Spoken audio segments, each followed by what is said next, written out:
Olá pessoal, estamos começando mais uma edição do programa No Cafezinho Semanal e essa semana foi bastante conturbada, né? Vamos falar aqui de tudo que aconteceu ao longo dessa semana, que foi bastante problemática aí para o governo Temer, com as gravações reveladas aí de Romero Jucá, Renan Calheiros e José Sarney. Aqui mais uma vez com Marcelo Montanini do meu lado esquerdo para comentar e Renatinha, a nossa colunista, para falar sobre tudo isso. Renata, começar contigo. O que é que você achou aí? Essas gravações, essas novas revelações foram suficientes para comprometer o governo Temer ou ele ainda continua com uma certa estabilidade? Bom, eu acho que o governo Temer foi montado, todo mundo viu, em cima de uma composição aí congressual, né, bem focado nessa história do parlamento. E essas gravações agora atingem os tentáculos do presidente interino na Câmara, no Congresso. O presidente do Congresso, Renan Calheiros, né, apareceu aí nessas conversas. Inclusive, ele foi bem conciso, mas está aí nessas conversas que o Sérgio Machado, que é o ex-presidente da Transpetro, entregou em delação. Mas tem um detalhe que eu achei curioso, que é o seguinte, porque o Sérgio Machado, que fez todas essas gravações, ele diz na conversa com o Renan, não era na conversa com o Renan, na conversa com o Jucá, se não me engano, foram todas as conversas já, e ele diz o seguinte, o Renan ainda não percebeu que quando o Cunha sair de cena, e ele tem ódio do Cunha, porque o Renan não se dava com o Cunha, não se dá com o Cunha, quando o Cunha sair de cena, o próximo alvo será ele.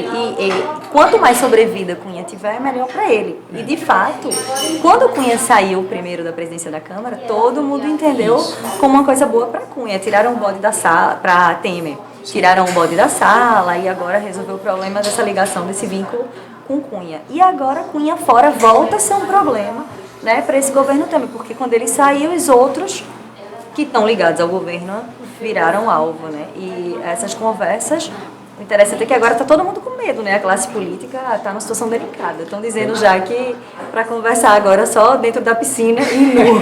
Pelo conteúdo das gravações que foram registradas por Sérgio Machado, né, que é ex-presidente da Transpetro, comprometeu bastante também José Sarney. Isso, mas eu confesso que das três gravações, o que eu achei mais delicada foi a de Jucá, no final das contas. Eu acho que as outras foram muito superficiais, ou pelo menos no campo das ideias, o que poderia se fazer ou deixar de ser feito para se salvar e tudo mais. Mas Jucá não, Jucá ele deixou nas entrelinhas muitas coisas, assim. E aí o PT, de certa forma, o governo Dilma, né, afastado, vai tentar utilizar em sua defesa. Não acho que vai ter uma grande serventia jurídica, assim, a gravação em si, ela tem a serventia jurídica, mas só que o que eles estão querendo não cabe, porque o que foi conversado ali não versava necessariamente sobre o processo em si, mas a que de fato ele se destinou, por assim dizer. E aí eu acho difícil que a gravação sirva juridicamente. Politicamente serve, claro que serve, até porque é um julgamento político, mas eu acho que vai ser difícil para o PT reverter. Embora eu continue achando que a gravação de Jucá ela é mais delicada do que a dos outros dois. Não, e as respostas de Sarney e de Renan são muito monossilábicas até, né? Então o Sérgio Machado insiste e fala, olha, o Aécio está muito implicado. E aí o Renan responde com uma palavra, e Sarney também. Quem mais falou na história foi o Jucá, e disse que o Sérgio Machado teria chegado na casa de Jucá às 7 horas da manhã. Tomou café com ele, foi. Na visão de vocês, fica evidente que houve um plano mesmo para tirar o PT do governo, já que Dilma não criava resistências para aprofundamento das investigações da Lava Jato, como se diz na gravação, ou não? Vai ser mais difícil ou realmente o governo da presidente afastada Dilma vai ter a mesma dificuldade para lidar com o impeachment? Uma coisa que eu percebi é o seguinte, que se dizia muito antes da presidente Dilma passar por essa coisa do impeachment, se dizia muito o seguinte, que isso era uma articulação e que depois disso a Lava Jato ia parar e não ia pegar mais ninguém. E não ia pegar Cunha, e não ia pegar o PMDB, e não ia pegar ninguém. E o interessante disso é que está todo mundo agora. Se tinha grampo para Dilma e Lula, tem grampo para Sarney, tem grampo para Renan, que é um grampo que chega em casa, mas tem, né? Tem vários tentáculos essa operação. Então, assim, isso, o que está ficando, para mim, muito claro é que a Operação Lava Jato está se consolidando como uma coisa que eles dizem isso nas conversas, vai pagar todo mundo, não vai sobrar ninguém. O Machado diz inclusive o seguinte, governador não fica um. Então, No Congresso então, se sobra 6, 5, 6, ele diz, é muito. a gente conversou hoje com Humberto Costas, nessa quinta-feira, porque hoje é quinta-feira, aqui para quem está assistindo outro dia.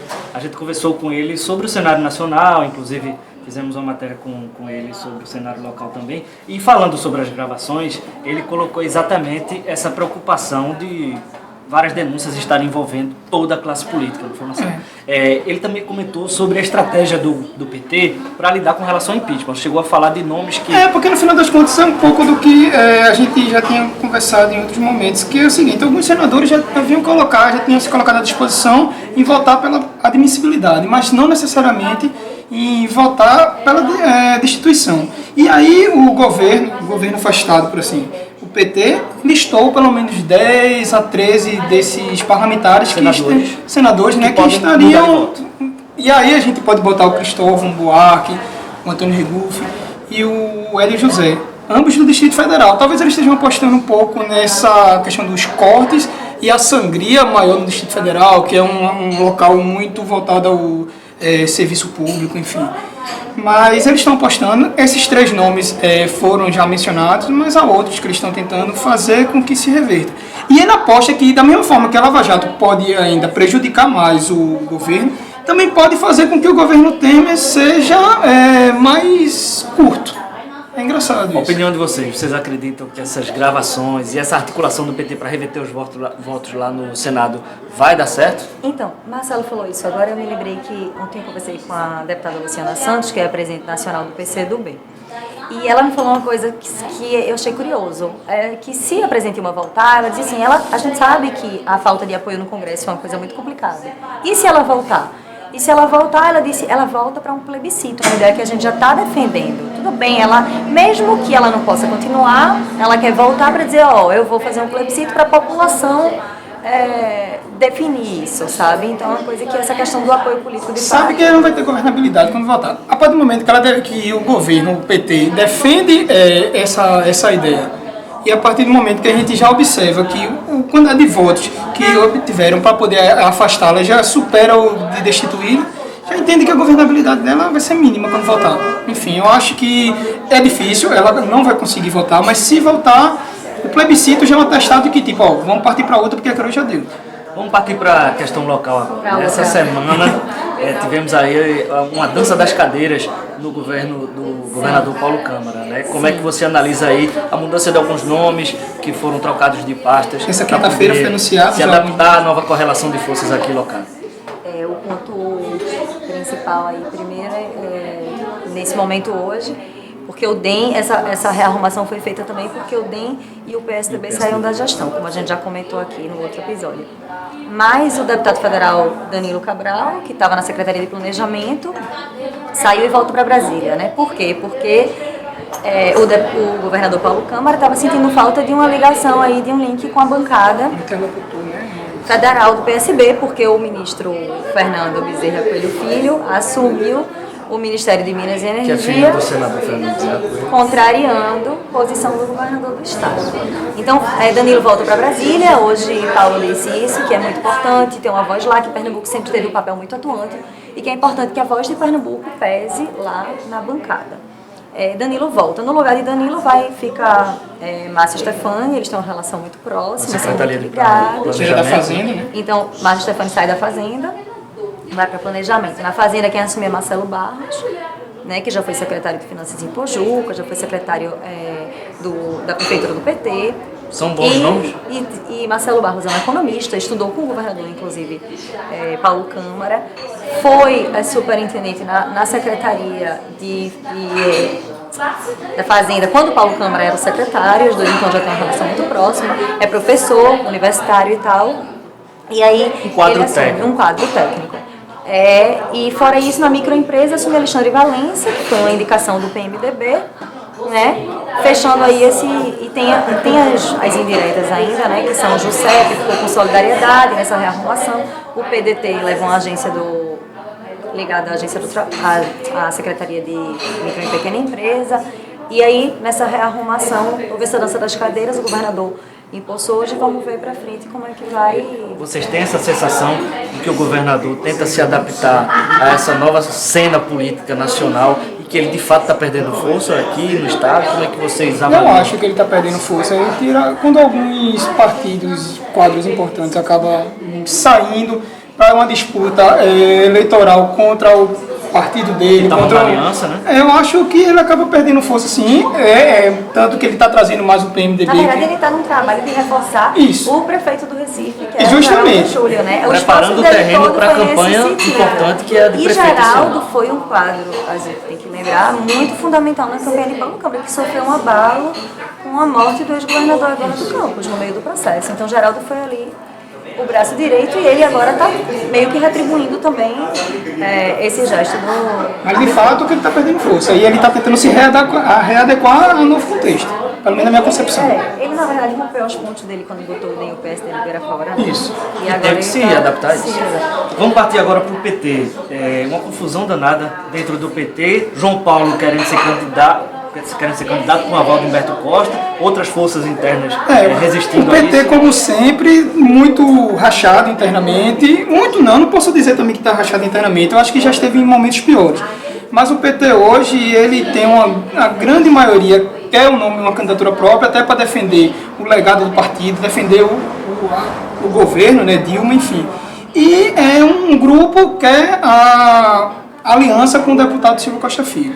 Mas o que eu observo, conversando com muita gente, e inclusive o próprio Humberto falou hoje, que assim, a candidatura está na mão de João Paulo. Ele só não vai ser se ele não quiser, que isso já tem a anuência da Nacional, que agora foi uma resolução da Nacional. Que ele já conversou com Lula e com Dilma, e que estavam todos de acordo com a candidatura de Eu acho um pouco provável. Quem fosse ao contrário disso, que poderia pegar a porta e sair. Isso. Não, agora o PT tem uma resolução que é para impedir alianças com partidos que foram a favor do impeachment. E aqui já não sobra ninguém. PDT, PCdoB já está Na aliança com o com o PSB.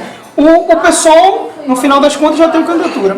Não sobra ninguém para fazer essa aliança. Restringiu muito esse arco de alianças, mas o João Paulo ainda conta com a possibilidade do apoio do PTB e do senador Armando Monteiro, né? Agora, além de restringir, tem outra coisa. O PMDB, apesar de ter restringido isso, o PMDB, que é o partido que está hoje no presidente interino, não ficou totalmente vetado. Na verdade, o que acontece tem uma pequena brecha nisso aí.